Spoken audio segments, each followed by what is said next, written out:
Welcome to Born on the Bayou Sports, a Houston sports show made for Houstonians by Houstonians. Join Tim Costello and Scott Barzilla every week as they break down the latest in Houston Astros, Rockets, and Texans news. Tim's a former minor league broadcaster, and Scott has written 2 books on the Baseball Hall of Fame.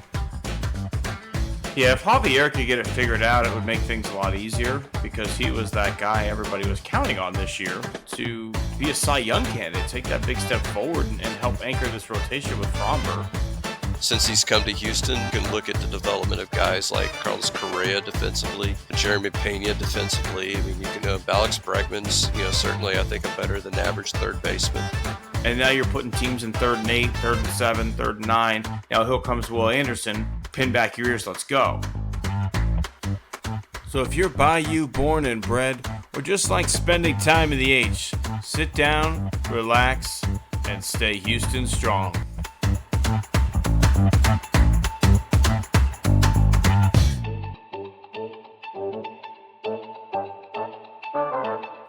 Welcome back, Born on the Bayou Sports. Tim Costello, Scott Barzilla coming to you on a windy Thursday evening. Scott, I couldn't help it. For the first time ever, I'm really paying attention to our intro video there. I got quite a few different beard length, hairstyle combinations going on. I don't think many of them looked as good. No, you are looking freshly cut today. Yeah, I mean, I haven't had a haircut, but the beard's a little shorter, but man, it got long there for a bit. Yeah, well, different styles for different, different seasons. So speaking of seasons, before the podcast, you've been dominating the starting question a lot here lately, Scott. I did a little research. Okay. Let's talk spring training. What, in your memory, is the best spring training for a player who eventually became absolutely nobody? Oh, jeez. You're going to test me on that one. Well, the best, I don't know if this was a spring training, but have you ever heard the name Cameron Drew? I haven't. So he was with the Astros back in the days when they were in Tucson for their AAA. Okay. 1 year in AAA, he hit 360. And I don't think he ever made a major league appearance. Well, I've got some guys here, okay? Some of whom you may have heard of. Some of whom you may have not. Have you ever heard the name Erubio Durazo? The name sounds vaguely familiar. Hit .535 with 6 homers, slugged .1047 in the spring training of 2002. Okay. Have you heard the name? Let's go here. Greg Norton. Yeah, I've heard that name. Slugged .512 in 2002. 5 homers, .930 slugging. That was a pretty stacked spring training team there. How about this name I know you've heard of? Jeff Bagwell, 2002, 446 average, 7 homers, .946 slug for the old Bagwell in 2002. Yeah. Well, he's not a nobody. But here's the most fun one. How about a guy named Jake Fox? Have you heard of that one? Yeah, I think the name does sound familiar. Jake Fox slugged .797, hit 10 home runs and 74 at-bats in spring training in 2011. He was off the 40-man roster by June. Yeah, well. All this to say, don't you love spring training? Yeah. Well, you mentioned 2 of those guys from 2002. That must have been a hell of a spring training squad. Hey, Arizona numbers are always inflated, though, aren't they? Yeah. I was going to ask you, we took yesterday off because this was an observed religious holiday for us. Have you chosen anything to either A, give up for Lent, or B, try to augment for Lent? I really haven't figured it out yet, Scott. I've been racking the brain. I actually tried to call and make an appointment with my priest for tomorrow to go chat it up and see what he thought I could work on. But unfortunately, his day ends at about noon on Fridays, and I didn't free up till about 2:30. So Father Joy and I didn't align, but I'm still doing some soul searching on that. It was a really nice Ash Wednesday service. I don't know about you guys, but we had just the liturgy of the word, so there's no music. Kind of Yeah. gives you a little opportunity just to think about things, And so Yeah. really enjoyed it. We were there at 6 in the morning, Tim. Not my style. We went at 5 in the afternoon. So, but because we had play tickets that night, we saw the Glass Menagerie. I don't know if you've heard of that. Heard of that play? I've heard of it like in reference of a TV show. I think maybe like New Girl or something like that. But I've never seen the play or a movie of it or anything. Pretty good. It's a Tennessee Williams play, which if you're living in Trump world, for those of y'all who don't know, Tennessee Williams, a good up and coming playwright. We're expecting great things from him in the future. But young kid really got some good stuff. He's got his fastball still, so look for good things from him. But no, seriously, it was a downer because I think it was more. Janet was saying it was autobiographical, so kind of a bit of a downer there. But that's okay. It was a night out. I gotta think though, like I could write a pretty funny autobiographical play about my life to this point. Like I think I could really get the people rolling. Oh yeah, I think anybody could. He just chose not to. Well, that's his choice. I'm a laughter is the best medicine kind of guy, but I got to think like whoever is playing my mom is gonna really get some laughs. Yeah, I think anybody could do that with their mom. There's the people are talented. There's some talented actresses out there. I don't know if you ever saw Sola Goldberg's, but yeah. My mom nailed the Bevy Goldberg combo with like Kitty Foreman wrapped into one. Oh, all right. Yeah. Let's go back to spring training, Scott, because that's where this train was headed. I know on this show last week, we had a conversation on when do we start taking players seriously. I know we had that conversation, and I know that we said mid-March. I know all of that was said. I am aware. Cam Smith looks good. Well, Cam Smith looks real good. Well, we got to take her what he's doing. I'm just saying he looks good. That's all that I'm going to say.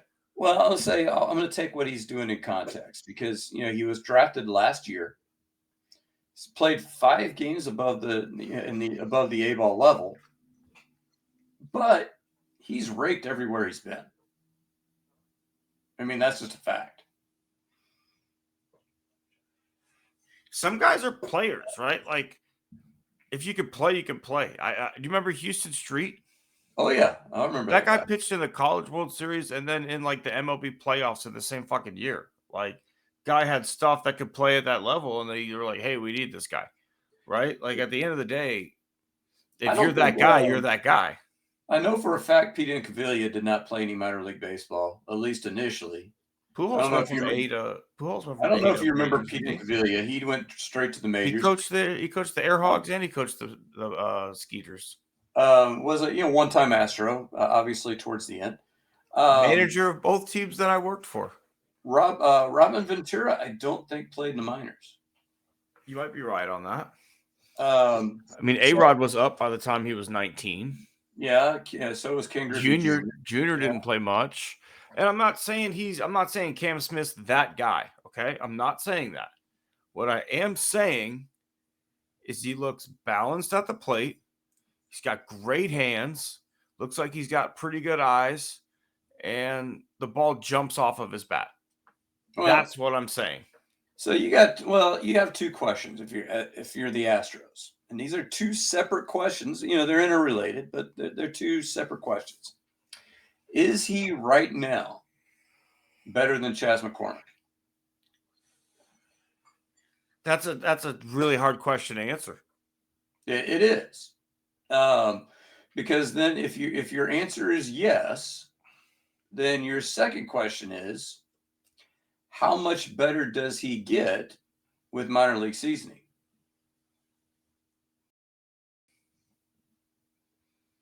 I don't think minor league seasoning is what he like. Okay, let's see how the rest of spring training plays out as I say this, but like if he's gonna get seasoning and you're gonna play him every day, let's say him and Chaz are a wash, Scott. Like, let's say realistically, defensively, maybe he's a better athlete in right field than Chaz. Maybe hits for a little less of an average, probably a little bit higher walk percentage, a little bit more pop, right? Like, let's say that's how it plays out. So they're basically a wash. I think the seasoning at the major league level is probably better for him, right?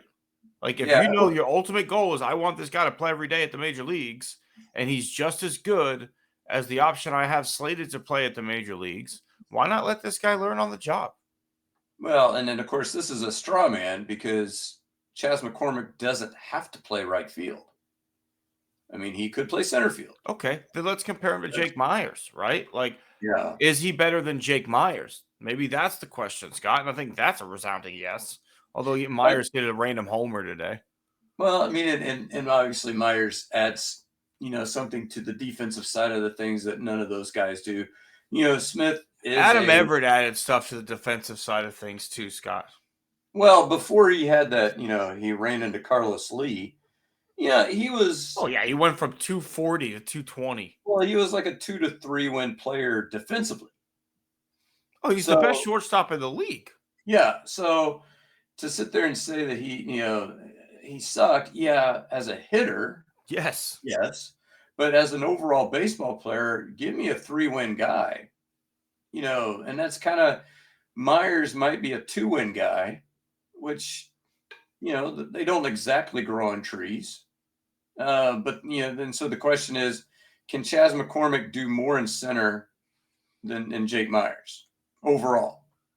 Considering Chas McCormick's, he's probably at this point maybe neutral defender. I think he can. I think psychologically, the move to left field away from center field fucked him up last year, right? Like, I think maybe the expectation of I need to be a little bit more of a power hitter, I need to pull, I need to hit homers because now I'm a corner outfielder instead of a center fielder, and he went away from what he did, right? Like that man had a completely different approach at the plate last year than he had the years past. There's no explaining his downturn other than your approach completely changed. You were a guy who loved to drive the ball middle away, and when it came in, you would turn on it. And now all of a sudden, you move to left field, you bulk up, and you try and become a pull home run hitter, and it bit you in the ass, right? I think he was a fine center fielder. Is Jake Myers better defensively? Sure. Yeah, I'll give you that. But Chas McCormick literally played championship winning defense. Chas McCormick made plays in the World Series to win the World Series. Chas McCormick made plays to keep a no-hitter alive in the World Series. Chas McCormick was your starting center fielder on a team that went back to the ALCS the next year and did nothing wrong on a defensive standpoint at any point. Like, is he a guy who's going to go get it at an Andrew Jones level? No. But is he a guy who can play a decent enough center field? Yeah. And can you defensive sub him out late in games? Or can you move Altuve to second, move Jake Rogers to the bench, move Jake Myers to center field, and move Chas to left, and now have some pretty good defense out there? Boom, shuffle it. Let's go. Right? Like, but either way, like, one of those guys has a chance to be a major league hitter, and one of those guys is Adam Everett. Yeah, and I would say one more thing about Chas McCormick. He has never struck out against a position player pitching. He's never struck out what? Against a position player pitching. Yeah, that too. Jake Myers has done that. At least Sky a pop-up or something. That was, that's rough. But and so I think the question I have with Smith, because I think Smith right now is better than whoever you think is worse between Myers and McCormick. I think he's better than they are right now. I think the question is, are you stunting his growth by throwing him to the wolves now? That's not a question I can answer because I don't know Cam Smith. Because if you stick Cam Smith in the major leagues, Cam Smith is going to experience quite a bit of failure. he's never failed before, not in professional baseball.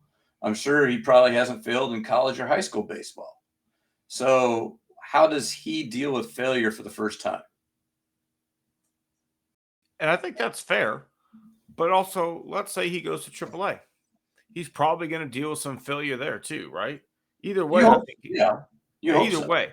So, and I'm just playing devil's advocate. I'm not saying this is the best option, but I kind of want him to be around guys like Jose Altuve and Jordan and Dubon and, even Christian Walker to that extent seems like a great personality, great clubhouse guy to help guide him through that failure, right? Like, I feel like if it's going to happen, which it is, let's let it happen with guys who are going to be as supportive and as helpful as possible, and maybe even give you something to go back down to work on at the next level. And now AAA seems easy compared to the big leagues. And you're right, you're able to work on that weakness that you had. I don't know, but Yeah, it depends on his psyche and it's what they know. But see, here's the other point in his favor, though. Where do you hit him in the order? okay. So Altuve first. Who's going to be hitting second in this lineup? Looks like Paredes. Paredes hits second. Jordan third, Walker fourth, Diaz fifth, Pena sixth. So seventh. They either Cam Smith or McCormick seventh, the other one 8, and then who am I missing? Whoever's playing second base. Rogers 9. Yeah, so if you're telling a young phenom, hey, you're hitting 7th or 8th in the order, that's a pretty low pressure environment compared to, hey, you're in the lineup and you're hitting cleanup. Yeah. He's protected. He's sheltered. I think Jose Altuve is a fantastic clubhouse guy. I think Dubon, is a guy that can help. I think Jordan's a guy who is very warm and welcoming. I don't know. I think Espada is someone who you've talked about before who will help guys get better defensively. I do think our hitting coaches could be better. I don't love Cintron. Not a fan. Yeah, no, not either.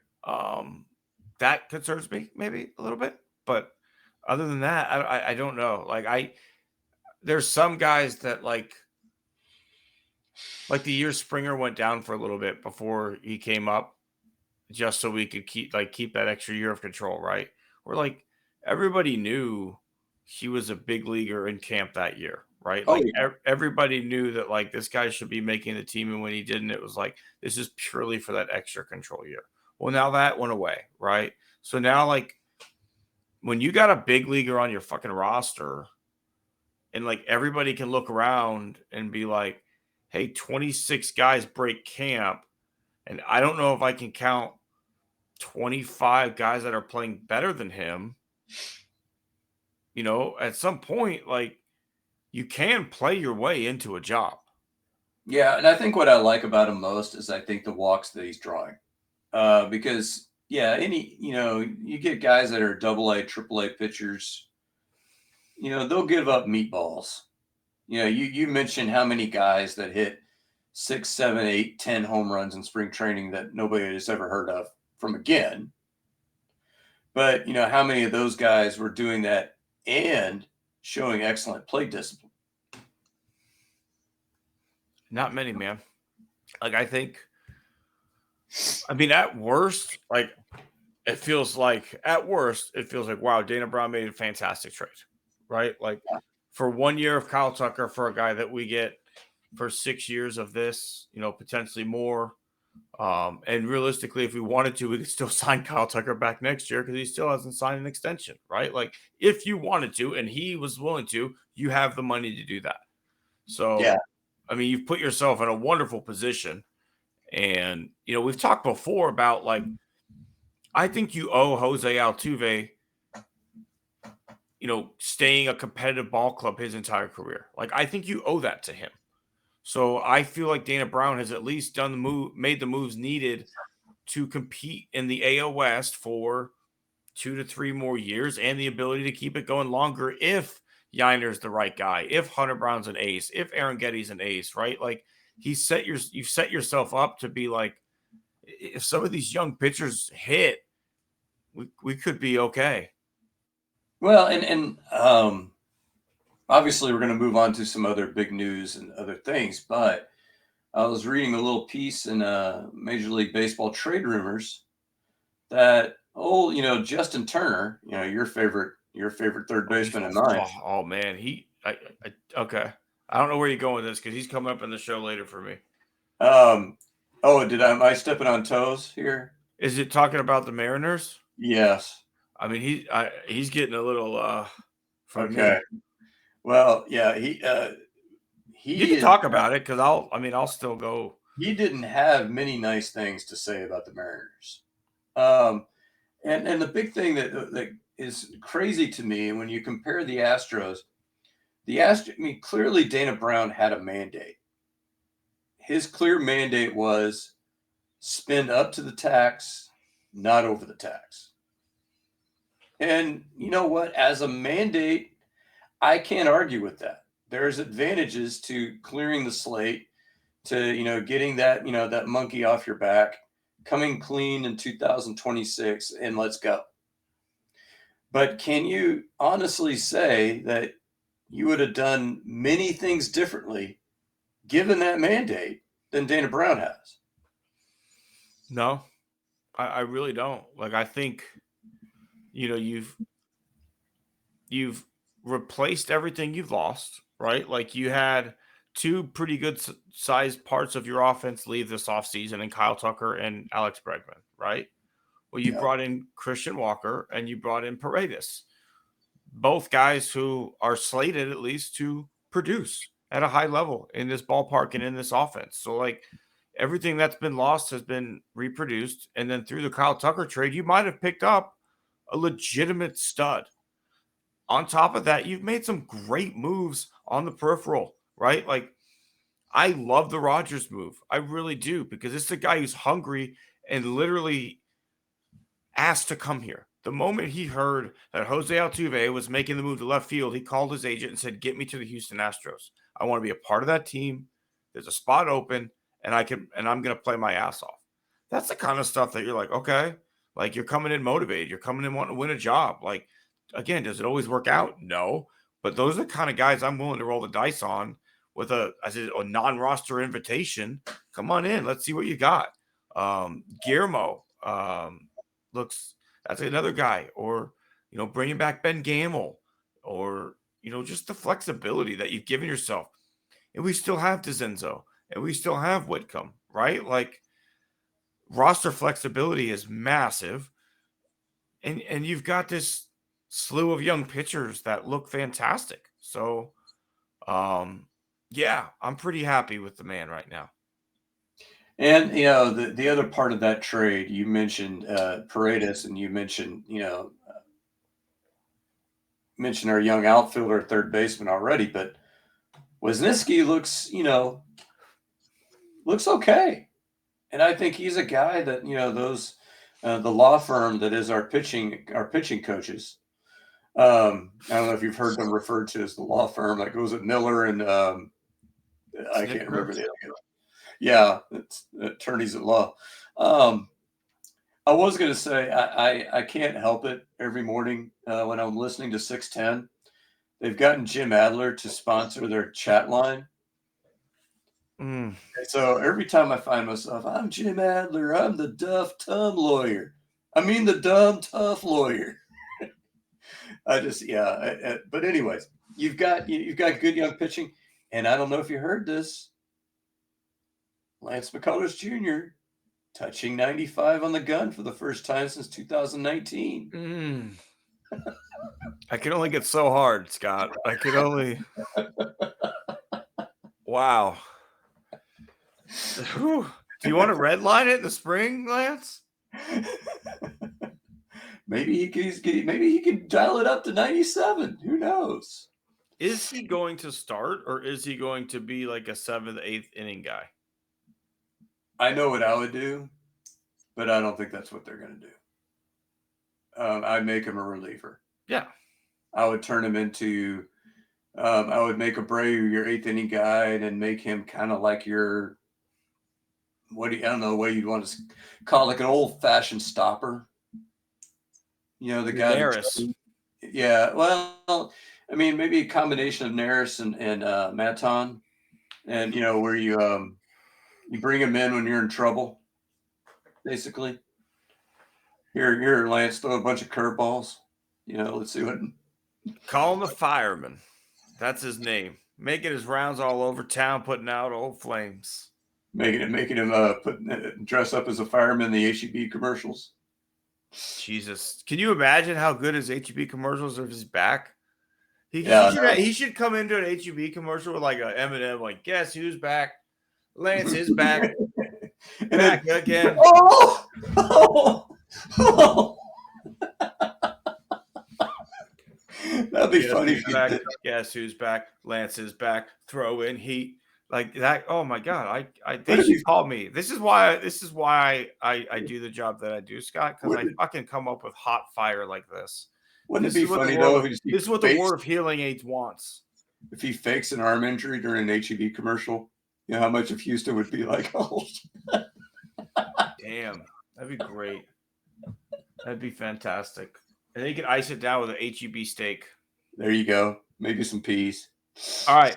Let's make a transition to the newest Houston Texan, Christian Kirk, everybody. Crowd was wild. Are you excited? Well, I actually have an article running tomorrow. And he actually, if you go like over a 15-game basis, like give a guy some, 2 missed games a year. So he has more catches per 15 games, a higher catch percentage, and more yards than Deebo Samuel. The Commanders gave up a 5th for Deebo Samuel. We gave up a 7th for Christian Kirk. I'll just leave it right there. No, I think he's okay. Deebo is a good football player, right? I think you'd agree with me on that. Like, Deebo is a fantastic football player. I don't think Deebo runs crisp routes. I think Deebo's a guy that you look to get the ball in his hands and let him go to work afterwards. He just so happens to have the body of a wide receiver, right? We don't need that guy necessarily. We've got Joe Mixon. Joe Mixon likes to get the touches. He can do that job himself.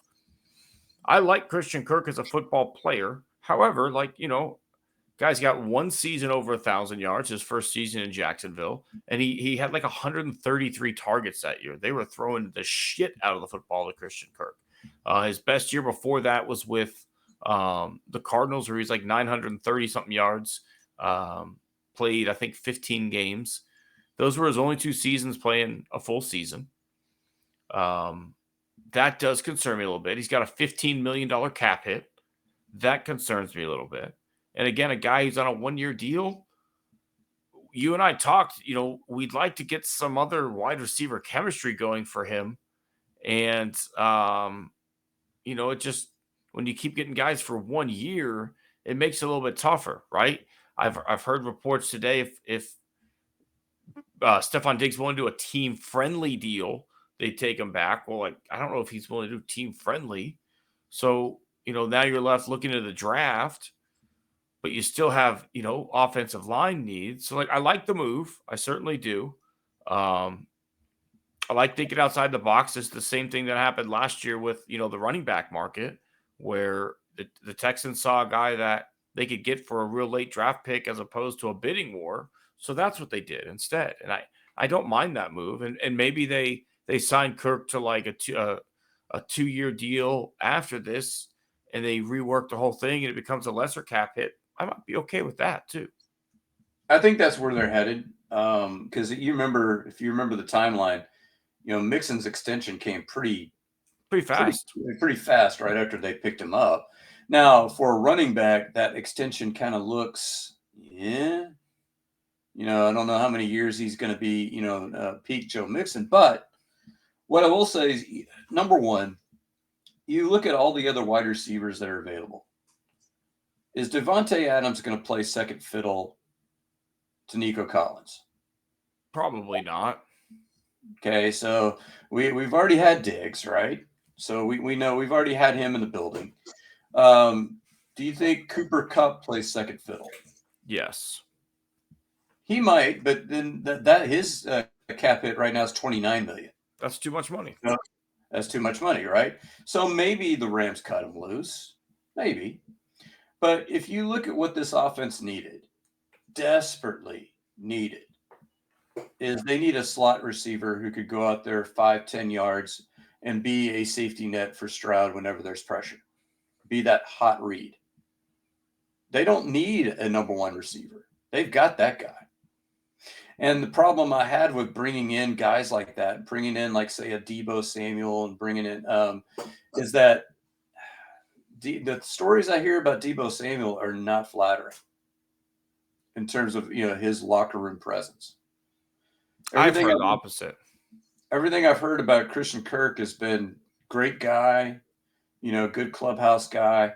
And if he's a guy that's willing to get, let's say, 90 targets, maybe 65 catches. I mean, to me, that's what you need. As long as you have that guy on the outside, the other guy on the outside that can maybe take the lid off, like a Will Fuller type. Obviously, we don't want the actual Will Fuller anymore. Fuller but was pretty good at times. Let's slander the man. No, not slander the man. I'm saying I don't want 35-year-old Will Fuller. Okay. But a Will Fuller type, whether that comes from college or another free agent, I think would put you right about where you want to be. I mean, I'd love to find a way to get Golden from the University of Houston. And then, of course, later on, he did play for the other Texas school. But really, we all remember him as a Coug. Matthew Golden. State College in Austin. That other school. I mean, he played a lot of time at UH, right? And then he played one year somewhere else. So, let's really be real. He's a Cougar. But either way, I'd love to get him. I'd love to have that guy back in Houston. I don't know if he had an electric combine, right? And I'm a guy that feels like you should have seen everything you need to see on tape, right? Like how does seeing a guy run around his underwear change his draft position? But it does, right? Like guys, Anthony Richardson flew up a draft board after the combine. Zach Wilson is a guy who's flown up draft boards after workout. Like it happens. So I don't think he's going to be there. So then we're looking at Njugba from Ohio State. We're looking at Bond from UT, who's another speedster who didn't really run that fast at the combine. Do you then want to go even look at a first round wide receiver if it's not the guy that you really truly wanted? Because at that point, I want CJ Stroud to get hit less. I want him to spend more time on his feet and less time on his ass. Well, problem is, I think in that spot in the draft, and this is why I've heard some people suggest that the Texans may trade down again, because I just don't know what is bang for your buck at that spot. So let's like you suggest, let's say Golden's off the board. I don't think there are any first round guards. Why are you going to draft another tackle when you already have 3? So do you go defensive tackle? I think this is a strong defensive tackle draft.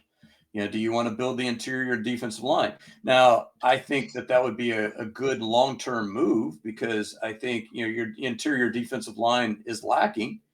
But, as a fan base, you're going to be looking at this, man, this defense is like top 5 defense and offense is bottom 3rd and you're drafting defense. What are we doing?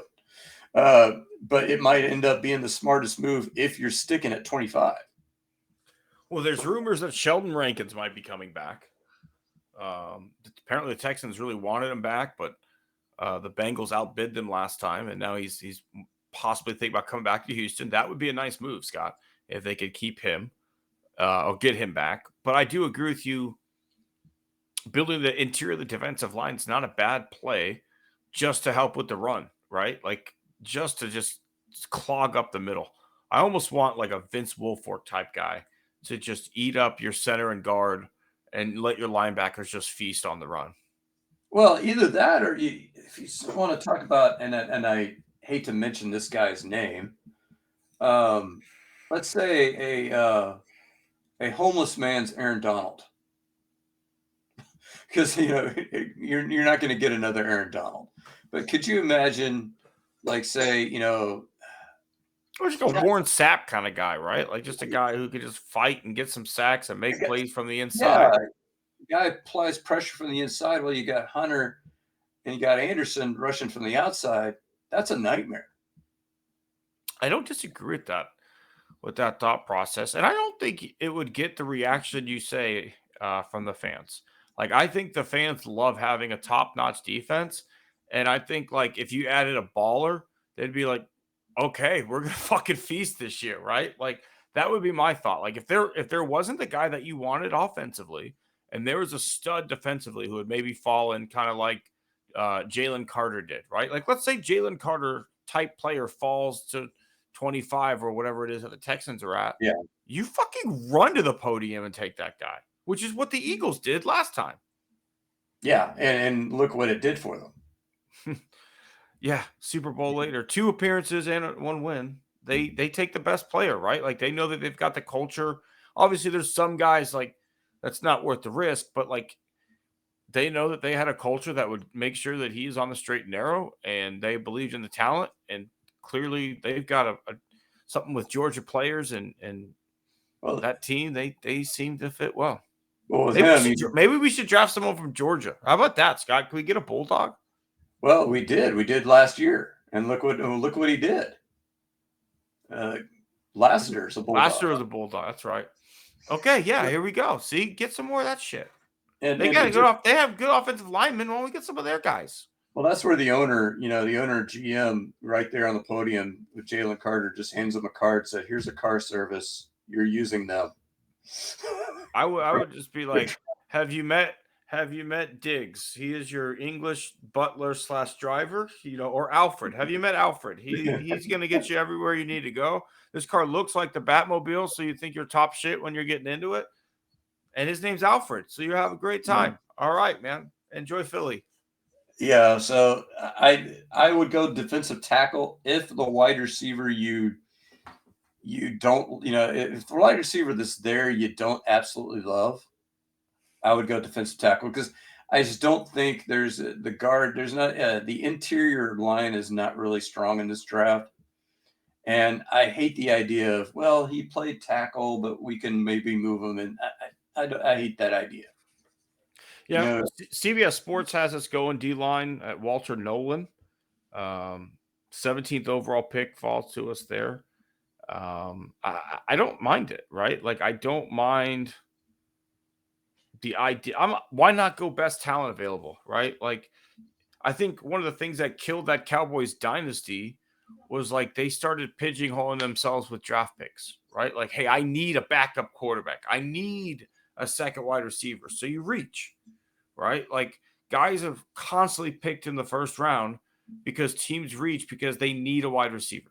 They need a quarterback. Fucking Christian Ponder was picked in the first round. Jake Locker was picked in the first round because teams needed a quarterback. Well, you know what? There were great guys in that draft class. People were picked ahead of J.J. Watt because no one needed him. But the Texans are like, this guy's going to be awesome. We'll take him. So sometimes letting the best player in the draft come to you is not the worst thing in the world, man.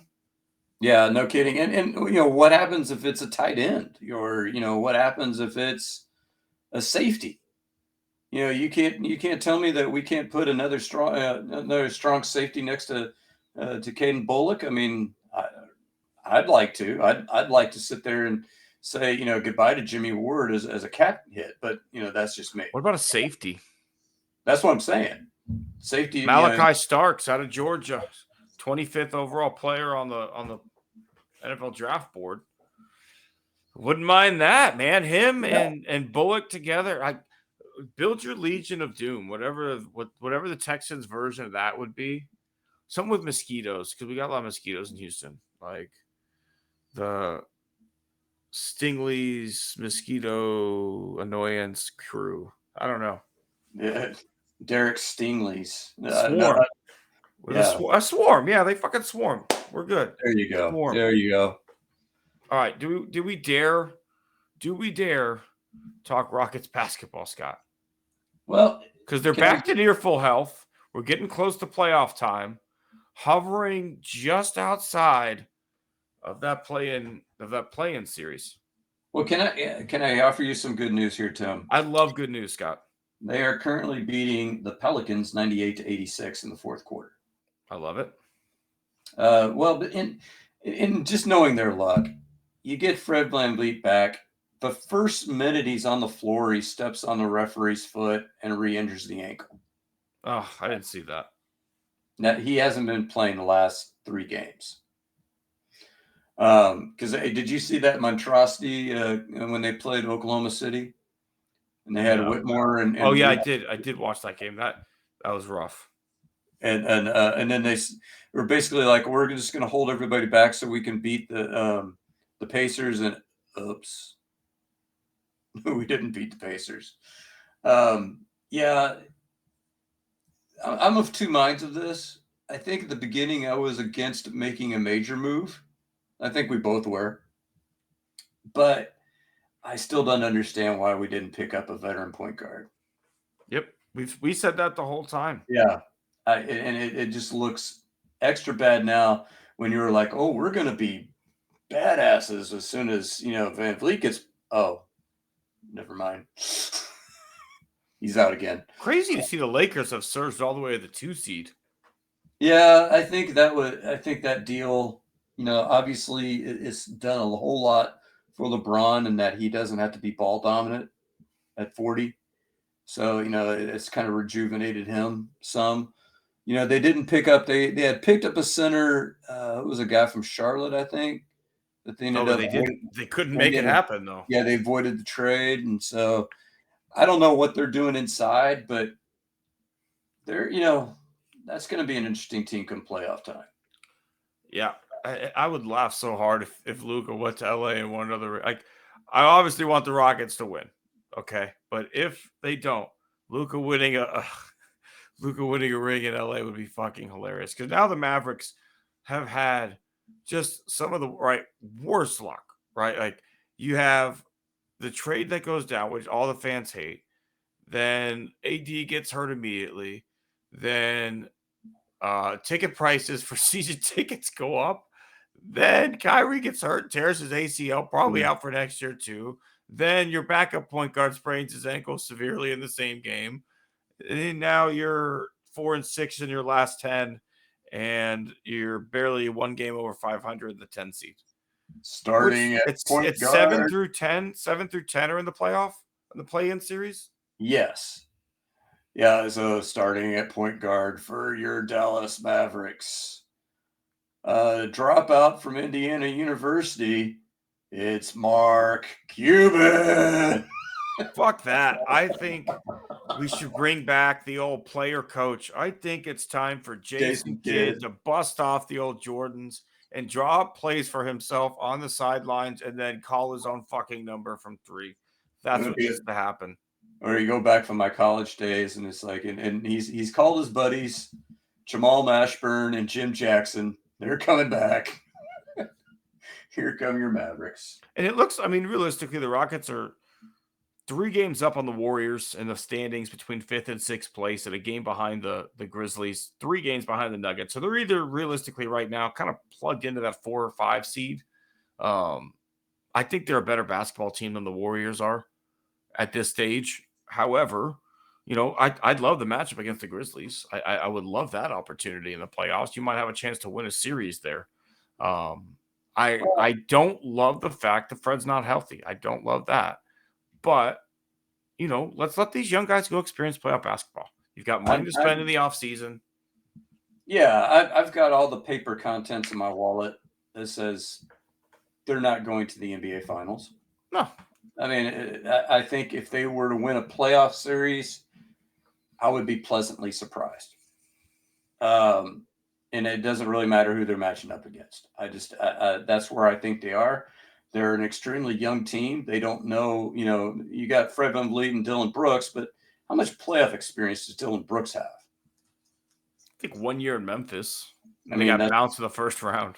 That's not a whole lot of playoff experience. So you've got, Fred VanVleet, and then you've got some guys that are deep on your bench that don't play, that have some playoff experience, like your Jeff Greens. But I just don't think it's happening this year. But what it does is it's a lab. You kind of mix some things together. You kind of see what happens. You see where your deficiencies are, and you see, which kind of star is going to be the one that's going to take you over the top.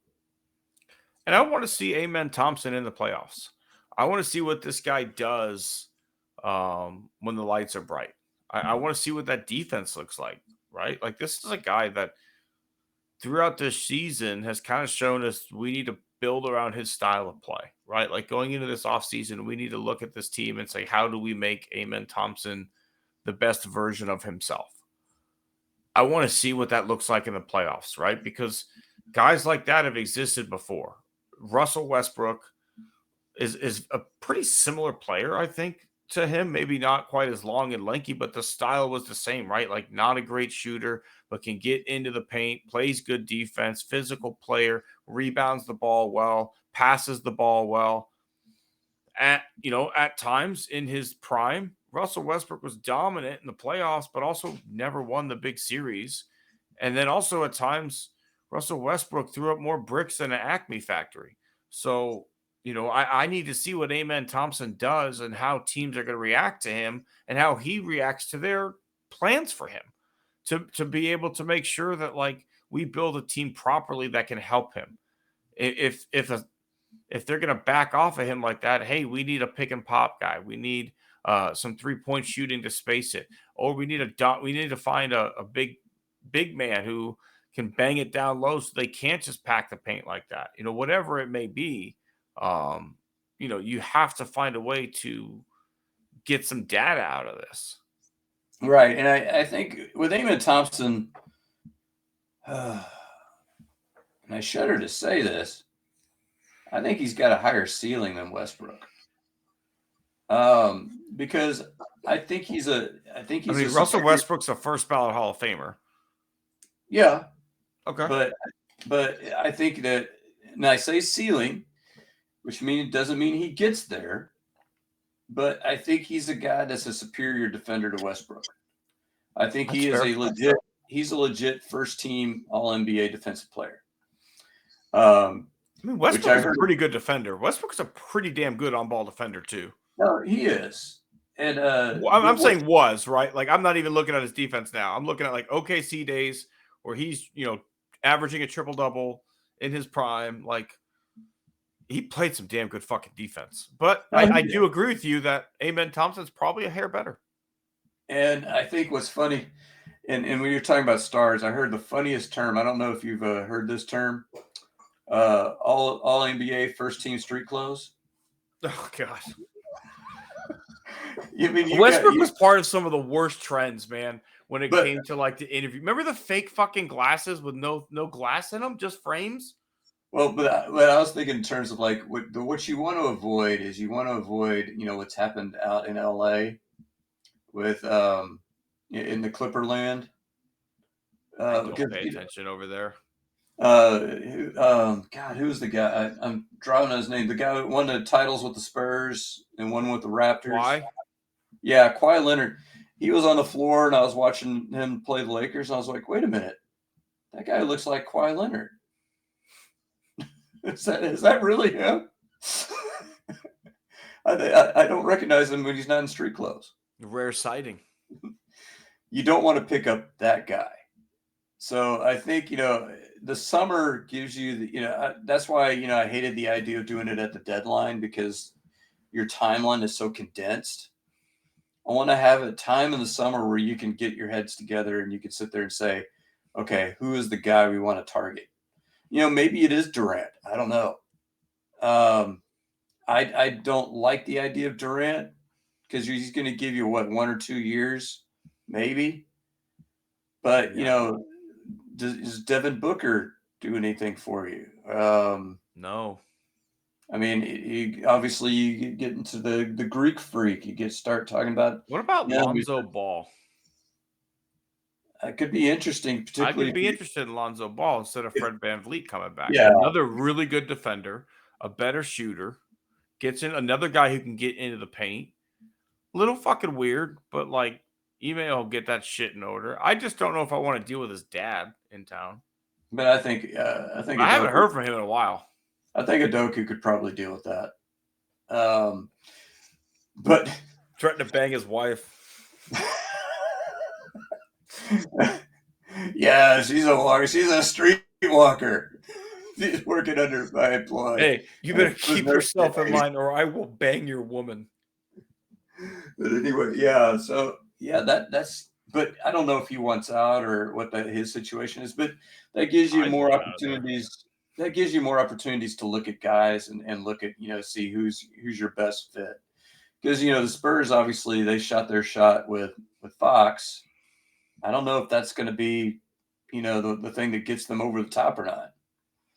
And you'd hate to sit there and spend all your bullets and be a second round team. That that's no fun.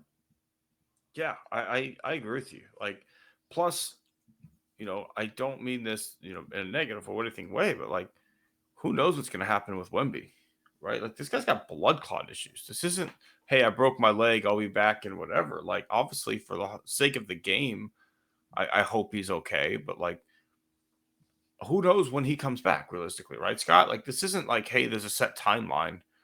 He's got a fucking blood clot. Your coach had a stroke. Well, don't you remember how, whenever was it when we were picking Jabari, I think.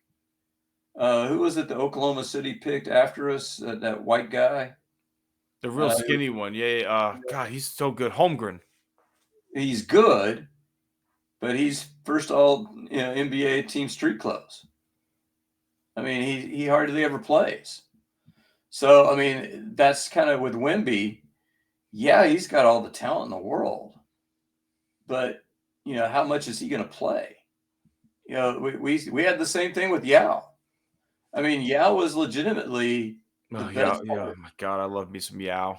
He was the best player from that draft, but, those big guys just have feet issues. Rick Smits, had the feet issues. George Mirasan had the feet issues. Well, they also made him play all those Chinese national game too in the summertime. So like he never really had a chance to let his body rest because like part of the deal of allowing him to come to the NBA was that he still had to represent the Chinese national team, which meant that like he never had summers off because he was playing FIBA every year.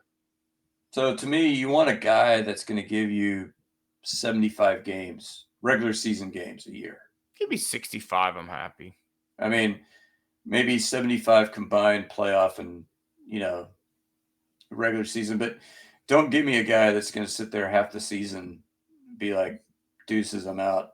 I'm with you on that. I don't need Greg Oden, right? Like Yeah. I don't want Sam Bowie, who was the guy picked in front of Jordan. Like, I'll give you an example of a guy that I think could be available, who would be a huge mistake, is Zion Williamson. Yeah. Intriguing, though. Intriguing talent. Absolutely. Pair him next to Sengun. Ooh, man. When they both play. I know. Right? I know. Intriguing as fuck, though. Yeah. I would have to really consider that. All right. I know it's probably not the best. Okay. I did some tease an article I got going tomorrow, going back to baseball. I'm going to give you a gut. I'm not telling you my answers because my answers are in the article. Give you a gut check time. I got 3 fantasy sources. So I'm going to give you the average numbers. Okay, Yainer Diaz. Average 278, 310 on base, 444 slugging, 19 dingers, 67 runs, 75 RBIs. Are you going over or under? On what? Just in general. Over. Over, okay. Christian Walker, 243, 323, 457, 30 home runs, 81 runs, 91 RBIs. I think push. Accurate. Yeah. Okay. Brendan Rodgers, 257, 310, 393, 14 homers, 53 runs, 60 RBIs. Ooh. Well, in Dreamland, I'm extremely happy with that. Is that a projection? Those are projections, but 2 of the 3 sources had him still in Colorado. Okay. If I give you the source from Houston, see what you think. 240, 295, 369, 11 homers, 45 runs, 48 RBIs. Higher. Okay. Paredes. This one was the easiest one for me. 238, 335, 417, 21 home runs, 65 runs, 72 RBIs. Higher. Yeah, that was the easiest one. Okay, Jeremy Pena. This one's interesting. 263, 311, 399, 17 home runs, 82 runs, 72 RBIs, 18 stolen bases. Except as is. Okay. And here is Jose Altuve as a left fielder.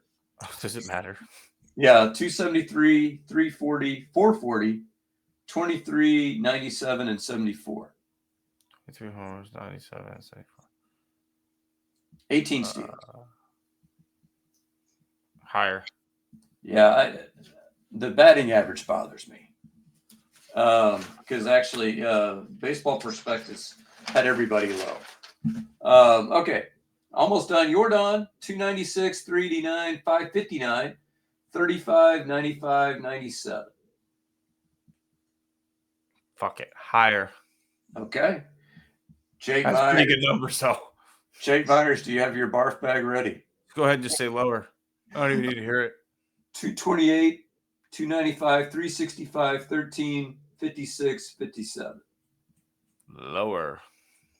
Chaz, 234, 306, 384, 12, 44, 42. I want to say higher, but there's just something in me that feels like Chaz has lost it, so I'm going to say lower.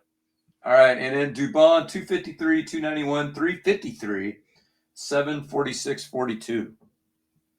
46, 250. I say higher. Yeah, so you had me almost pegged. I went lower on Dubon.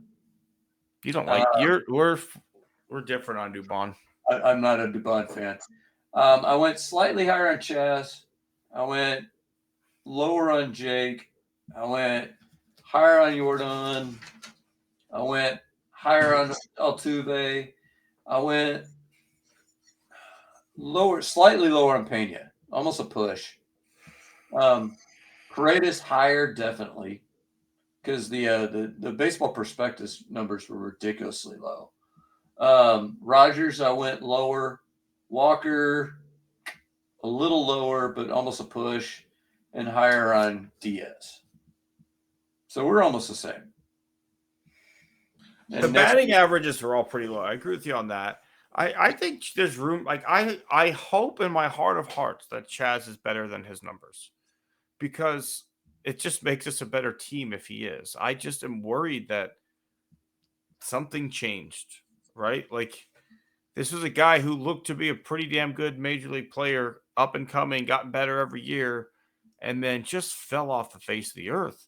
And I don't know how many times I've seen it, but I've seen it happen time and time again, and those guys don't typically come back. Yeah, and I think what happened with him, too, though, is that his StatCast numbers always predicted regression. And so we had some natural regression last year, in addition to the other issues you had. But, like, one source had him at 243, 316, 400. You know, to me, a 716 OPS, I'd be like, okay, I could live with it. If I can get 255 to 260 out of Chaz, because I know he's going to walk, right? Like, Chaz has a decent eye. So I get 255, 260, and give me like 15 to 20 bombs.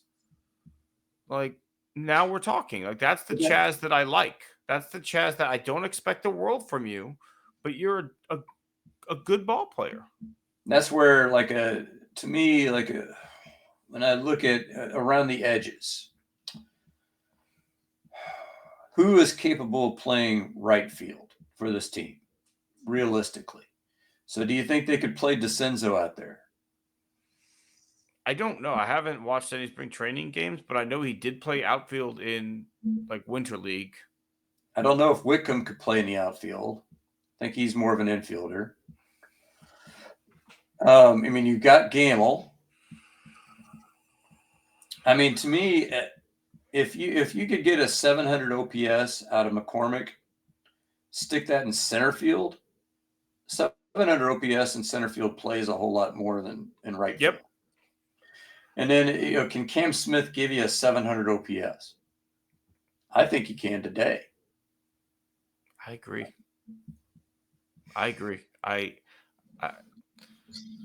I want it. I want it to happen just because it means he earned it, right? Like nothing was given to this guy. Like everybody expected him to come in, have a nice showing, and go back to AA. But like we talked about at the top of the show, there are some guys who get that taste and they don't go back, right? Like Wally Pipp missed one fucking game.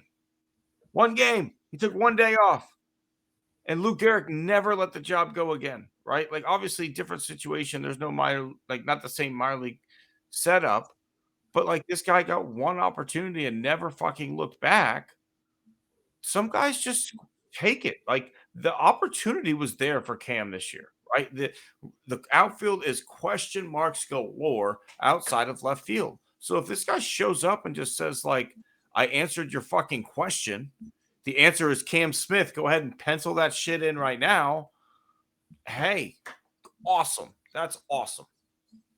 Well, I mean, and that's similar in his profile. I mean, the Rangers went with Wyatt Langford last year. That's a similar profile. I mean, they spent about a similar amount of time in the minor leagues. I mean, they were Evan Carter got a quick call. Langford was drafted, I think, out of college the previous season. I think Carter was a guy who went straight from college to Major League Baseball the year they won the World Series. Maybe. I don't know enough about Evan Carter. He was either way, he was a quick rise. And Langford wasn't great last year. He's probably going to be much better this year. But he was a 700 OPS guy. And he got a year of Major League seasoning. Exactly. Yeah, exactly. All right, Tim. All right, let's do some awards, Scott.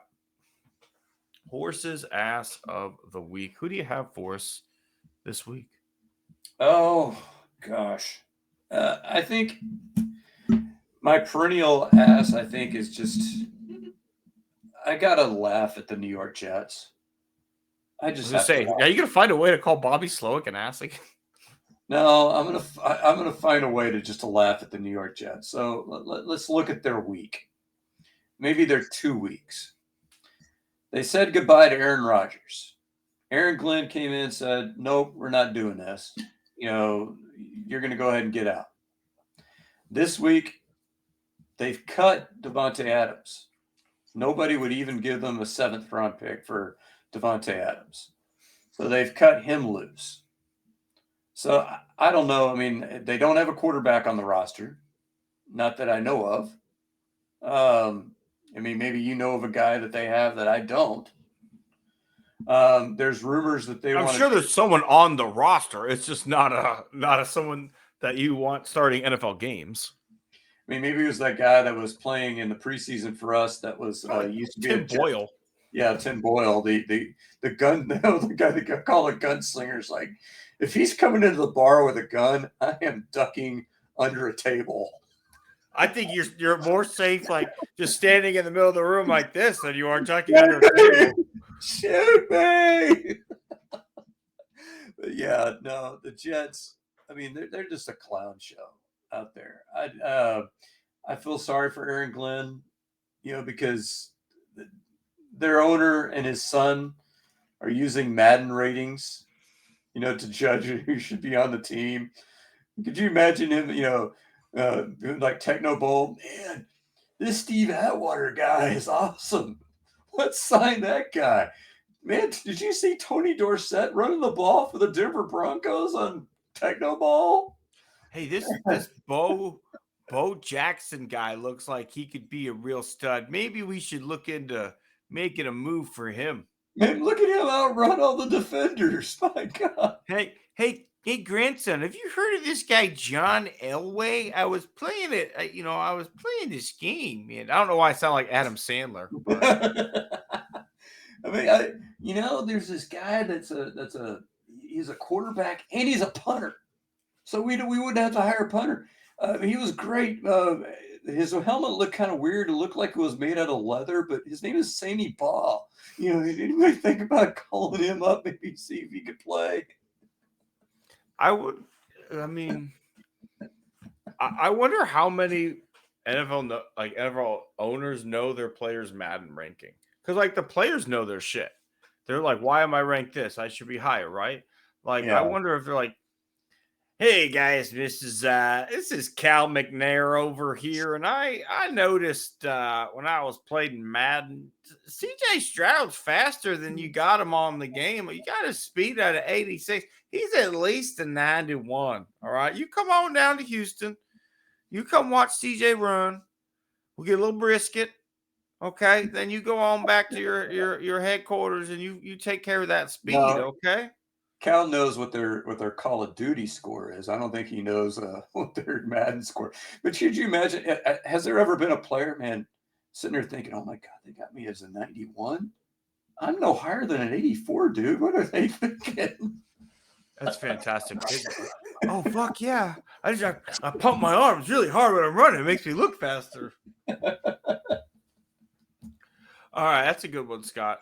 I'm gonna kind of generalize this one, but to your point, you said you'd heard rumors, right, that like Debo was a locker room cancer, things of that nature, and this is I think the horses that goes to is this shit always comes out after, right? Because while he's there, my wife's a huge Niners fan. I'm inundated with a lot of Niners news because we share an ESPN Plus account, and it's the opposite, right? Like the Uchek's wife is making custom jackets for him. They're all hanging out. They're all great friends. But the moment this guy's traded away, oh, he was a locker room cancer. That guy caused issues. And it's frustrating that like we can't just say, hey, great job. Thanks playing with us. Play hard next time you see you, right? Like Alex Bregman's a great example. No, nothing's come out that says Alex Bregman was a locker room cancer. We're not happy or fuck you, don't want you here anymore. Like, hey, we enjoyed having you. We couldn't afford you. Good luck where you're gonna go. I don't understand why it just always comes out after that, like this guy was a problem when everything while he was there was this guy's a great teammate. If he's a problem, call it out while he's a problem. Maybe he won't be a problem anymore. But if you're just doing it because you're a bitter ex-lover, who the fuck are you? Well, and this is going to put my hat tip on a little damper though, but it depends on who the source of that is, right? If you're the team, yeah, that's pretty scumbaggy behavior. If you're somebody in the press or some disgruntled player, that's usually how that ends up turning out. But it's like Ann has really been fascinated. I don't know if you paid attention to the Amber Heard and oh God, Johnny Depp? yeah, Like, she was really into that, and she was all like defending Johnny Depp because she has a weird fascination with him, even though he's like 60. And it's like, you don't know what happened in that house. Yeah. You have no idea. We have no idea what happened in the locker room. We know what people are saying, but of course, it's always people saying. Right. Nobody ever puts their name on it. And it always comes out after, right? Because like what I see is a teammate's wife making him a custom vest out of a jersey, right? Like I see him wearing like I love Brock Purdy shirt, like getting custom shirts of Brock Purdy made, right? Like doing the same stuff that like Jose Altuve does. Now, am I saying he's a great teammate? No. But what I am saying is the tune changes immediately after he gets shipped out of town. And I just think that's below the belt, right? Like you shake your hand, you say, hey, we enjoyed having you. You played great football for us. We got to a couple Super Bowls with you on the team. It sucks that we couldn't pull it off. Good luck in Washington. Hope we face you in the NFC Championship game. So, all right, Tim.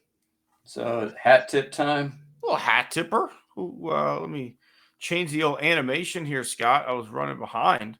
Oh yeah, let me filibuster here for a moment. No, we're good. You're good. Who do you have for us this week? I've got a joint hat tip. You Number got a one, joint? I'm a just joint kidding. hat. Yeah, I got a big one. I ordered some online. Um, no, but in all seriousness, I really like what the 49ers did, though. I don't like it if they're bad mouthing them after the fact, but I like the fact that they drafted a wide receiver in the first round last year. Pearsall unfortunately got shot, so he didn't enjoy the rookie season he probably could have. But I like the idea because one of the things I hate, Tim, is I hate lazy analysis. And how often do you hear this? Like, so Alex Bregman leaves Houston, and somebody says, "Well, we just lost 25 home runs and 90 RBIs." No, you didn't. You didn't, because that's assuming that nobody is going to play third base. You're going to put somebody there who's going to produce something. So the question is, what is the replacement going to do? What is Ricky Pearsall going to do slitting into Debo Samuel's position? Is he going to be just as good for cheaper? Probably. Could he be even better? Maybe. And so this is where I think, in my other joint one, Nick Casario has done it again. I don't think this is not a home run. It may become a home run if he gets a restructure on that deal for Christian Kirk, gets it a cheaper number, maybe gets another year or two beyond this season where you can have him for, at least 2 years. But this is a solid single or a double. The way that you go from the second round of the playoffs to the third round of the playoffs is you don't make these wild swings where you get superstar players in here and hope it works. You get incrementally better.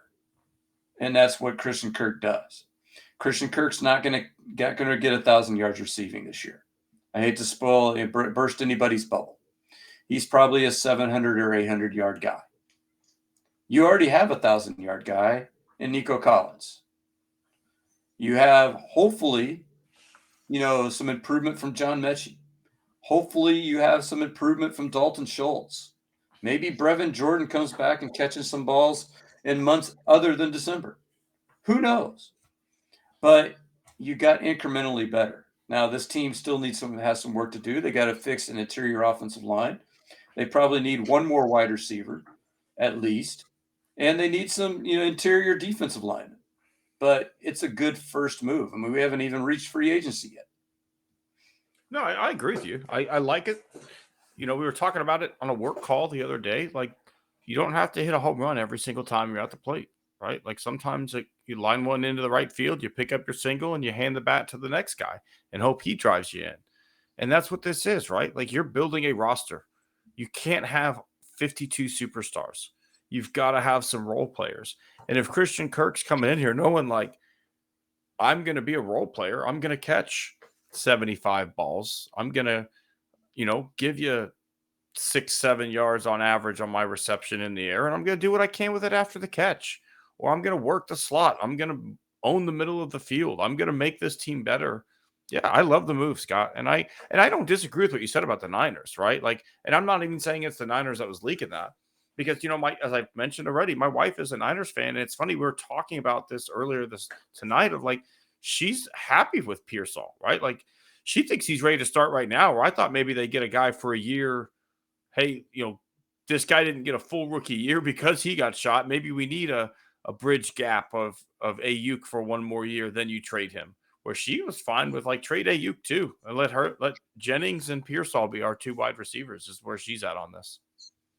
Yeah, that would be interesting. I think the market for Ayuk would be definitely more robust than it was for Samuel. It'd be interesting, but there are rumors that he will be traded too, so we'll see on that. I'm going to tip my cap, and this is weird for me to say because I really don't like the guy, but in this instance, I'm going to tip it to Justin Turner.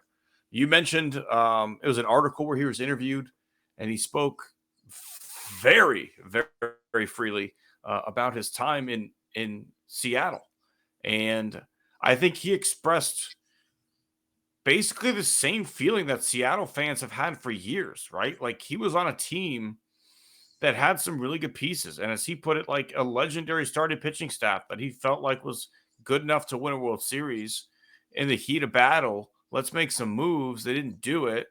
Then it's like, hey, maybe I'll come back in the offseason. Hey, what, you guys make this a World Series contending team and I'll consider coming back. And they made like pussyfoot moves around. They didn't do anything of substance to add to their roster. And he's like, why the hell would I want to go back? You clearly are not wanting to win a World Series. And I think it's probably, I don't know if refreshing is the right word if you're a Mariner fan, but like it's nice to at least hear from the players that like now we're being avoided because of the way this team does not go all in. Maybe that's what they needed to hear. Maybe that's what DePoto needed to hear to finally fucking do it.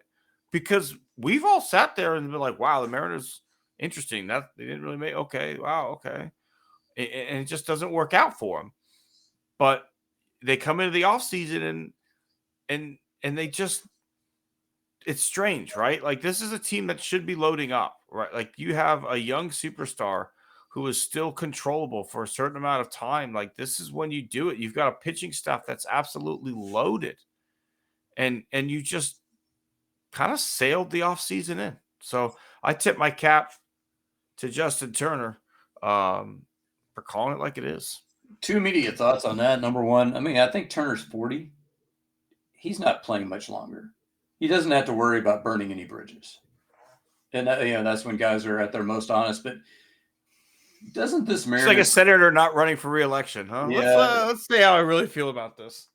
But doesn't this Mariner team, the way that DePoto does business, kind of remind you of Drake McClain? I was going to say Jerry Hunsaker. No, I was going to say like Ed Wade. Mm-hmm. Because, let's bring in Pedro Feliz to play third base.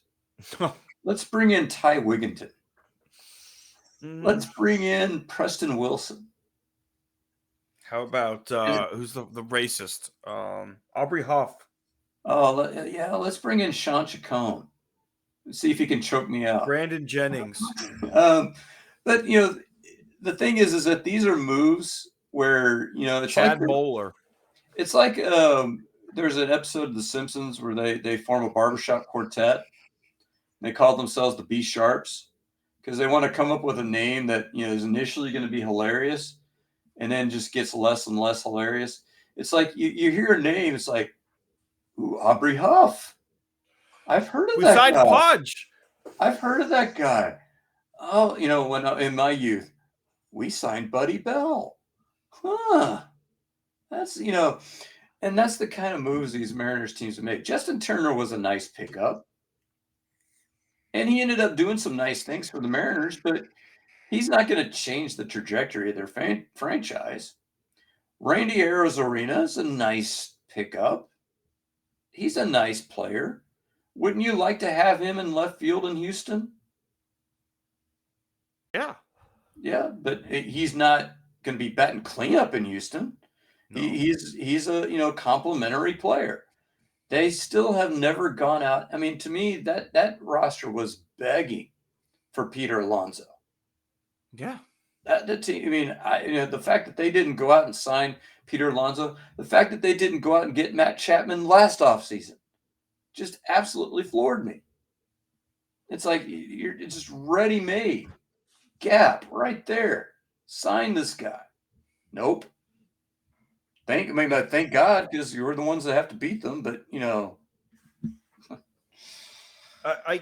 but like we're fans of the game, right? Like we are fans of the game, and I want to win always. But I also don't want another fan base to just live in ineptitude, because like even when the Astros sucked, like you could see signs of like, hey, this guy could be a building piece, or like, hey, we drafted Carlos Correa, we drafted Alex Bregman. These guys are coming. We just need to have something to help sustain them. Well, like you got your guy there in Julio Rodriguez, like the guy that was supposed to be your savior is there, right? And when the Astros got their guy there, they made moves. They brought in Brian McCann. They traded for Justin Verlander. They traded for Garrett Cole. they signed Charlie Morton, right? Like when the guys got there, they made their moves. Well, the guys are fucking there for the Mariners, and they're not making the moves. And as a fan base, what the fuck can you say? Because you already watched them waste Felix Hernandez, in my opinion, Hall of Fame career, and did absolutely fucking jack shit with it. Now you're gonna watch him waste Julio Rodriguez's career? No, he's gonna leave. He's not gonna hang around. Like the idea of a guy who's gonna hang in Seattle who go make Juan Soto type money when Seattle clearly doesn't pay that. Like it's Kyle Tucker part 2. See you the fuck later. Enjoy New York. He'll be a Yankee. And then, you got basically him on offense. You got Cal Raleigh as a good hitting catcher.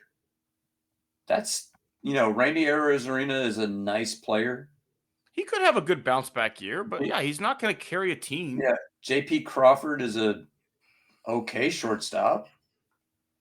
But, name me another guy on that team who's a good baseball player.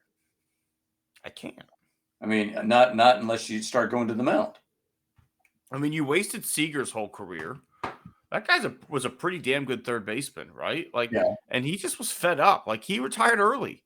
The Rangers tried to get him to sign when they signed his brother, but he's just done, right? Like, he was fucking over it. And I get it. Like, if you went and laid your ass on the line every single year and the Mariners just never did what it took to get you over the line, I'd be done too. But that's a scumbaggy move. Let's move to the real scumbag, Scott. Who do you have for us this week as your scumbag? Okay, so I'm sure if you go back and play this podcast, you're going to notice that I did not utter one curse word tonight. That's kind of one of the things I'm trying to do, at least on the air. I'm trying to limit my cursing, trying to keep a calm demeanor, which is going to be difficult tonight because my scumbag is a frequent winner of this award. I think that, just like I was nominating Bobby Slowick, I think this guy has been like Tim's kind of default when he didn't know who to pick. I'm picking Greg Abbott. And he earned it. I don't know what your reason is, but he earned it. So he has earned it because he keeps pushing vouchers. Now, if you want to take it a sports angle on this one, who's going to be hurt the most is extracurricular activities. Yep. Small town Texas football. Goodbye. Texas football, if you're parents, you're going to be footing the bill for team equipment. And that just, wait for that one to come on down. So I went to the faculty meeting today, Tim, and here's the message that we got told by our principal, who was literally in tears, Tim. Our district is $40 million in the hole. Schools are going to be expected to make up half of it. Now, how do you make up $20 million, Tim? Snip, snip. So they gave every principal a red folder, which gave them a number of how many people they were going to have to let go. We have a faculty of 80, Tim. Her number was 7. That's nearly 10% of the faculty. Now, that's what she told us. Now, what I believe that she, is fighting for us tooth and nail. We're a special campus. We do special things. And particularly part of that is that we teach career pathways. You can't jam 30 kids into a welding class. That's not safe. And it's just not feasible. So I have a feeling that the district and her are going to haggle back and forth. That number is going to end up going down. And maybe it becomes 2, maybe it becomes 3. We already cut staff coming into this year, Tim. We had 5 special ed teachers, in my department. We're now at 4. So we don't have a reduction in kids. We ended up taking on more kids. Each of us took on more kids. So now her initial plan and what they said the district's plan is that they're not going to fire anybody. They're just going to let attrition take care of it. But it doesn't make for a nice working environment. If any one of us, if I get a counseling job, it's very possible they could have 3 sped teachers next year. If one of our other sped teachers goes, I could be one of 3 coming back in. Teachers that were teaching, maybe 20 to 25 kids in a class, now teaching maybe 30 to 35 in a class. So all of this is designed on purpose. All of this is to have us see our test scores tank so that Greg Abbott can look and say, see, look at what's happening with our public schools. They're failing. So you know what we're going to do, state of Texas? We're just going to cancel this whole idea of public schools, and we're going to go to all private. That's what we're going to do. Now, your wife's a teacher. I'm a teacher. We're both dedicated professionals. We do this because, we want the kids to be successful. We do this because, it's what we love to do. And what Greg Abbott and hopefully not the Texas legislature, when push comes to shove, what they're trying to do is make our job harder. They're trying to make our job harder because they want to see us fail. That is just the pure truth. And I've been saying this, a lot. I drove by, Tim. We had a food town, closed. We had a Dairy Queen, closed. We had a car dealership next to Dairy Queen, closed. And what I've been fond of saying is, I'm just tired of winning, Tim. I want to go back to losing. All this winning is just it's too much. I can't handle, losing 7, 8, teachers who, are probably, dedicated professionals who should be sticking around. Yeah, that's going to help us win. I don't want to win anymore, Tim. I'm just tired of winning. Yeah, and he calls it school choice when we've all had school choice. He talks that parents should be involved in their children's education. The fuck you should. You want to be involved in your kid's education, homeschool. Otherwise, there are trained and dedicated professionals who know what needs to be learned at certain ages. Your Bible fucking study group does not. These are the same people who thought their kids should be drinking little bitty bits of bleach mixed with water every day because it would help their intestines. These are the people who think their kids should be homeschooled.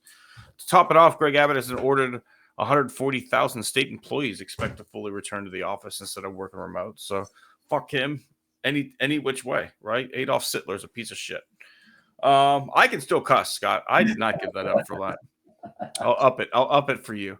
I am going to give my scumbag this week to our fine and honorable king, Donald Trump. And it's not for... I'm sorry, I didn't bend my knee. Do I need to kiss the ring? Do I need to wipe the ass? What do I need? What do I need? But either way, it's not for the deplorable conduct that he took with the president of Ukraine. It's not because he tried to back channel and support the anti-party of President Zelensky to get him ousted from office during the middle of a war to support Putin. It's not for the deplorable State of the Union. It's not for his reaction to my dude, Al Jackson, who's awesome from Houston. That was ridiculous. Al Green from Houston. When Marjorie Taylor Greene and Lauren Boebert did the same thing last year and had nothing happen to them. It's not for any of that. He's been censored now. Yeah, and Democrats fucking signed on to that, which is bullshit. They have no balls, which is why I'm not a Democrat. But this is a sports podcast. So I will keep my reason for naming Donald Trump a scumbag to the sports world. Scott, did you know the president of the United States could lift a lifetime ban from the Baseball Hall of Fame? Because according to Donald Trump, he's going to pardon Pete Rose and get him inducted into the Hall of Fame. Now, last I checked, the office of the president had the power to pardon federal crimes. I don't remember Pete Rose committing a federal offense that banned him from baseball. I remember him getting in trouble for betting on baseball, and the commissioner said you're banned for life. The commissioner of baseball, and the National Writers Association, and the Hall of Fame, all in unison, said yes. That has nothing to do with the president of the United fucking States. It has like nothing to do with that. And with I'm just so tired of the goddamn fucking smoke and mirrors of I'm gonna wave my magic Donald Trump penis wand and make everything better. And no, that's not how the world works. You don't just go in and hop on fucking Truth Social, high as a kite on fucking cocaine at 2 o'clock in the morning, and type out a tweet that you're gonna get Pete Rose in the Hall of Fame. Why? What the fuck does that even do? The guy's dead. It means nothing. We all know who Pete Rose is. We all know he's the hit king. We all know he gambled on baseball. We all know he did it. We all know why he's not in the Hall of Fame. What you are trying to do right now is just to distract us from your giant fucking piece of shit. Stop using baseball as your distractor. We already use it to distract from you. We don't want you coming into our fucking distraction. No president had ever went to the Super Bowl before. Why do you think that is? Because it's a giant waste of money. No president had ever driven his fucking limousine on the NASCAR track before. Why do you think that is? Giant waste of fucking money. These are our distractions from politics. We don't need Donald Trump showing up, ruining them. And we don't need you meddling with a lifetime ban in baseball. Are you going to go get fucking Shoeless Joe Jackson posthumously put in the Hall of Fame? Why don't we go for fucking Bucky, whatever his name was, the guy who played third base? He had a great World Series. Yeah. Bucky Weaver. Let's get fucking Bucky Weaver and Eddie Seacott in there. Like, what the? Why are we stopping? Why are we stopping at Pete Rose? All of the 8 men out should be 8 men in if we're going to fucking play this game. Like, what are we doing here? All right, Tim, I'm going to have to do a minor correction on you here. Okay. He snorts Adderall, not cocaine. That's speed. You're right. I'm sorry, speed. Not cocaine. That's Junior. That's Donald Trump Jr. Wrong, Donald Trump. Here's the funny thing. I'm sure you heard that he made himself in charge of the Kennedy Center. Mm-hmm. And then everybody started canceling their appearances. Well, how long is you're gonna have fucking Jeff Foxworthy live at the Kennedy Center, Bill Engvall live at the Kennedy Center, Tim the Toolman Taylor live at the Kennedy Center, another but shithead Roseanne Barr live at the Kennedy Center. You know what kills me, Tim, is that Kid Rock live at the Kennedy Center. I performed in the Kennedy Center with the Clear Lake High School Choir. That's kind of cool. Yeah, we came in second place in the national competition. Our choir director was pissed that we came in second in that first place. But, and when we went to the gift shop, we saw posters of Marilyn Monroe. I don't know. Why do you think they were posters of Marilyn Monroe in the Kennedy Center? I don't know. It's just kind of a weird thing. But he doesn't. I think what Trump, his idea is he wants to make himself grand poobah of everything. So he's going to be over baseball. He'll be over basketball, football, hockey, golf, soccer, brokering the golf reunion. He's going to be over everything. And so he's just going to decide. And I think, Pete Rose was convicted of tax fraud, I think. Okay. So, pardon him for that. I guess you could pardon him for that. Sure. And the funny but that's thing not why he's not in the Hall of Fame. It's tax issues are not why he's not there. The commissioner has already talked about possibly reinstating him now that he's dead. And I guarantee you that's why Trump said it, because it's already going to happen. Let him, do we want Swede Risberg in the Hall of Fame? Do we want Chick Gandil in the Hall of Fame? Yeah, great hands. Great set of hands Chick Gandil has. He got into some fights. About that. Yeah, got in some fights. Yeah, get Lefty Williams. Lefty Williams. I think Eddie Seacott's robbed. He should be in the Hall. I can make a case for it, but I know you can. He was a great pitcher. Like Eddie Seacott had years of dominance. Yeah. So. And you know what? If we want to, as baseball people, if we want to have that debate, I think that's great because, like you said, it's a distraction. I don't want my president weighing in on whether or not we need plastic straws or not. I mean, do I like paper straws? No, not particularly. But there are certain things that are underneath the office of the president. I mean, do I want him weighing in on whether we have low flow toilets or not? No. I don't like low flow toilet. Are you a fan of the low flow toilet?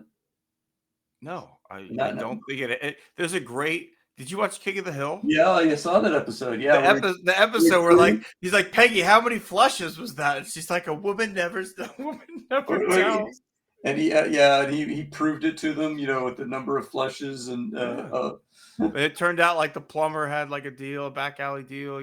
But no, like, and to prove I'm not one-sided, Scott, I've been on record numerous times. I thought when President Obama's NCAA bracket came out every year, I was like, why the fuck do I care what the President of the United States NCAA bracket looks like? That's not what, like, if he wants to do a bracket with like all his White House staff, cool, man. Like, whatever. I don't need to see what your bracket is. You're the fucking president. Like, if you want to talk to me about like anything that was within the realm of president, that's fine. But why are you going on ESPN Sports Center to talk about your bracket? You're the fucking president. Talk about world hunger. Talk about disarming nuclear weapons. Talk about like some of the good that you're doing in Africa. Let's not talk about your bracket and why you think Michigan State was going all the way that year. Like it was just I hated it then. So it's not just Trump, because I know people are going to say, "Oh, you hate everything Trump does." I just think certain things are like not for the president to be doing. You're the fucking president. Focus on being the president. You're allowed to have fun. I'm not saying that, but like I don't need to see all of Trump's golf swings. Okay, go play your golf. Do what you're gonna fucking do. You fuck shit up way less when you're on the golf course. I really don't mind that, but I don't need to hear what you shot. I don't, because it's a lie, but I don't need to hear it. I don't need to see your swing. I don't need to have everybody who plays with you come talk about how impressed they were with how good you were at basketball, at golf. Just the same way that everybody who played basketball with Obama was like, wow, he's really got game. Like, who the fuck cares? Everybody has a hobby. Everybody has a hobby. Like, I don't care what you do. I don't. But like, don't infect other things that people use to get away from you. Yeah, no, yeah, that's about right. I mean, you remember like watching like the West Wing where they were playing pickup games of basketball and presidents Brought Juwan Howard out there. Howard. Yeah, but like, that's what I'm saying. But all of a sudden, if the camera comes out and shows the president playing basketball, that's what I'm like. Why the fuck do I care? I don't care what the president does to blow off steam, because we all know every human being blows off steam in some way. And as long as you're not like Dexter and out murdering people as a serial killer, and your way of blowing off steam isn't a crime, I don't care what it is. I don't care if it's pickleball. I don't care if it's like javelin throwing. I don't care if you play the saxophone like Bill fucking Clinton. I don't care what you do. Everybody has some way of unwinding. Hey, I mean, George W. Bush is a pretty damn good painter, from what I understand.